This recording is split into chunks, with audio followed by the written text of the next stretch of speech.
Students, आज मैं आप लोगों को लिमिट्स एंड डेरिवेटिव्स चैप्टर के अंतर्गत कंटिन्यूटी ऑफ फंक्शन के बारे में बताने जा रहा हूं कि कंटिन्यूटी ऑफ फंक्शन क्या होता है।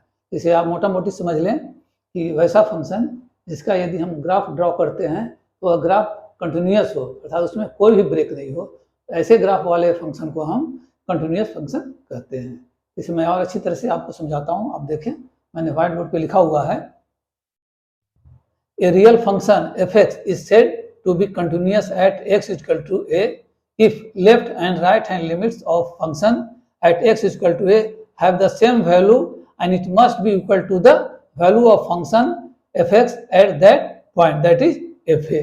इस प्रकार हम कह सकते हैं कि a function to be continuous at x is equal to a if left hand limit of that function is equal to right hand limit of that function, and that must be equal to value of function at x is equal to a। इससे other way में हम कह सकते हैं कि ये function is discontinuous at x is equal to a वाला है if value of that function at x is equal to a is not defined। Second है limit of fx x tends to a does not exist। Third one है limit of fx x tends to a is not equal to value of that function at x equal to ए।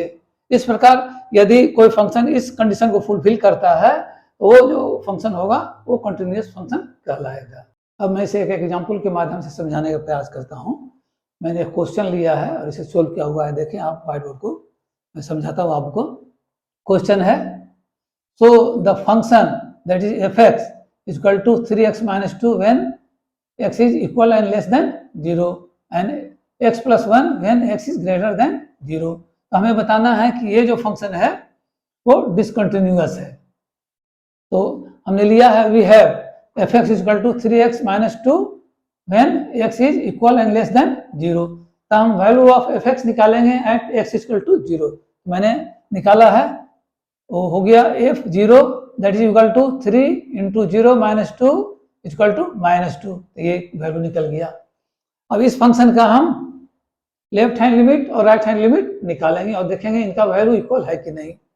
तो देखिए मैंने लिखा है limit of fx x tends to 0 minus that is equal to limit of 3x - 2 and x tends to 0 minus. अब यहाँ x की जगह हम सब्स्टिट्यूट करेंगे 0 - h, क्योंकि x टेंड्स टू 0 माइनस है। तो हमने सब्स्टिट्यूट किया और लिमिट लिया h टेंड्स टू 0। तो मैंने लिखा है लिमिट, अब कर्व ब्रैकेट में 3 फिर इंटू राउंड ब्रैकेट में 0 - h - 2 और लिमिट लिया h टेंड्स टू 0। इसे जब मैंने सॉल्व किया तो हमारे पास वैल्यू आ गया -2, अर्थात limit of fx x tends to 0 minus equal to -2। अब राइट हैंड लिमिट निकालते हैं। Limit of fx x tends to 0 plus that is equal to limit of x + 1 x tends to 0 plus. अब यहाँ x की जगह हम substitute कर देंगे 0 + h और लिमिट लेंगे h टेंड्स टू 0। तो वही मैंने लिखा लिमिट ऑफ कर्व ब्रैकेट फिर राउंड ब्रैकेट में 0 + h + 1 h टेंड्स टू 0। तो इसका वैल्यू आ गया 1, अर्थात limit of fx x tends to 0 plus equal to 1। तो हम देखते हैं कि लेफ्ट हैंड लिमिट और राइट हैंड लिमिट का वैल्यू इक्वल नहीं है और value of fx at x = 0 के बराबर भी नहीं है। मतलब ये जो तीनों वैल्यू हैं वो इक्वल नहीं है एक दूसरे के, अर्थात इस कंडीशन को फुलफिल नहीं करते हैं जो कि नेसेसरी है एक फंक्शन के लिए कंटिन्यूअस होने के लिए। तो इस प्रकार हम कह सकते हैं कि लेफ्ट हैंड लिमिट अर्थात limit of fx x tends to 0 minus is not equal to right hand limit अर्थात limit of fx x tends to 0 plus. इस प्रकार limit of fx x tends to 0 does not exist, ये इससे निष्कर्ष निकलता है। अब इस निष्कर्ष से हम कह सकते हैं कि fx is discontinuous at x = 0। इस प्रकार आपने देखा इसे मैंने कैसे सोल्व किया। उम्मीद है कि आप इसे समझ गए होंगे। स्टूडेंट्स, अब मैं आप लोगों को लिमिट्स एंड डेरिवेटिव्स चैप्टर के अंतर्गत बताने जा रहा हूँ डिफरेंशिएबिलिटी ऑफ ए फंक्शन, अर्थात कोई फंक्शन कब डिफरेंशिएबल होगा और कब डिफरेंशिएबल नहीं होगा, इसे हम कैसे पता करेंगे। तो आप देखिए, इसके लिए मैंने एक फंक्शन लिया हुआ है y = fx।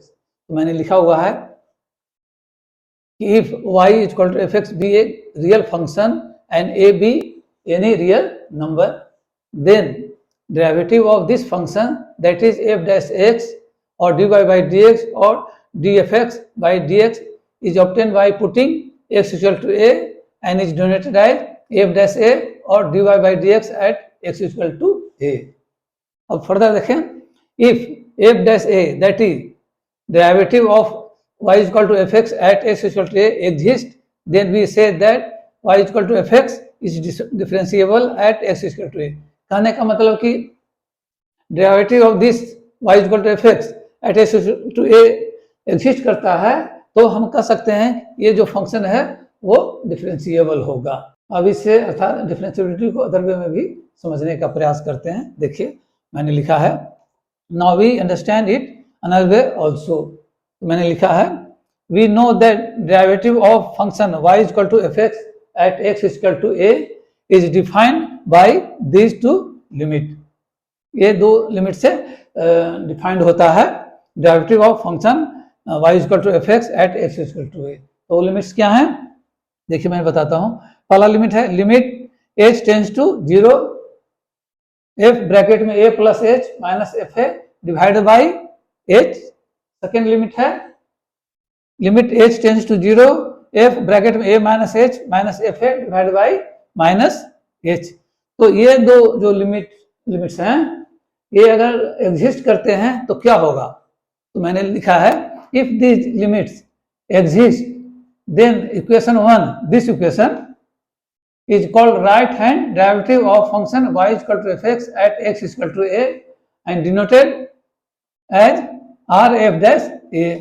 Similarly, equation 2 is called left hand derivative of function y is equal to fx at x is equal to a and denoted as lf dash a. अब देखिए एक कंडीशन हो रहा है, मान लिया जाए if right hand derivative is equal to left hand derivative, अर्थात limit h tends to 0 f bracket में a plus h minus f है divide by h equal to limit h tends to 0 f bracket में a minus h minus f है divide by minus h. ये दोनों जो है right hand derivative and left hand derivative equal होंगे तो क्या होगा? तो जब दोनों इक्वल होंगे तो उस कंडीशन में then function y is equal to fx is differentiable at x is equal to a. अर्थात कोई भी फंक्शन डिफरेंशिएबल होने के लिए ये जरूरी है कि उसका right hand derivative and left hand derivative equal हो. और जब दोनों इक्वल हो तो उसका एक कॉमन वैल्यू होगा, क्योंकि वैल्यू बराबर है इसलिए इक्वल है. तो उसका जो कॉमन वैल्यू होगा वो क्या कहलाएगा? तो common value of right hand derivative and left hand derivative जो कि सेम है is denoted as f dash a and is called derivative of function y is equal to fx at x is equal to a. अब हम लोग एक question solve करते हैं. Question white board पे मैंने लिखा हुआ है और इसे सोल्व भी किया हुआ है. इसे मैं समझाता हूँ आप लोगों को कि मैंने इसे कैसे सोल्व किया हुआ है. तो आप देखिए व्हाइट बोर्ड को. क्वेश्चन है, so the function fx that is 1 plus x if x is equal and less than 2, and second है 5 minus x if x is greater than 2. तो हमें बताना है कि ये जो फंक्शन है is not differentiable at x is equal to 2. ये हमें पता करना है. तो इसके लिए हमें दिखाना होगा कि right hand derivative and left hand derivative at x is equal to 2 is not equal. तो लेकिन इसके पहले मैं एक चीज बता देना चाहता हूँ आगे समझाने के पहले कि ये जो दो रूप में दिया हुआ है फंक्शन, इसका कैसे इस्तेमाल करेंगे और क्यों इस्तेमाल करेंगे. तो देखिए कंडीशन क्या है पहला के साथ, x is equal and less then 2, अर्थात x जो है वो अप्रोच करेगा 2 की ओर फ्रॉम लेफ्ट हैंड साइड से. तो जब लेफ्ट हैंड डेरिवेटिव निकालेंगे तो उसे इस फंक्शन के रूप में फिट करेंगे. ये जो है 5 माइनस एक्स, इसमें कंडीशन है x इज ग्रेटर देन 2, अर्थात x जो है 2 की ओर राइट साइड से अप्रोच करेगा. तो राइट हैंड डेरिवेटिव निकालने के लिए इस फंक्शन के रूप को हम फिट करेंगे. तो देखिए मैंने निकाला है right hand derivative at x equal to 2. Formula के हिसाब से मैंने ये लिख दिया, limit h tends to 0 function of 2 plus h minus function of 2 divide by h.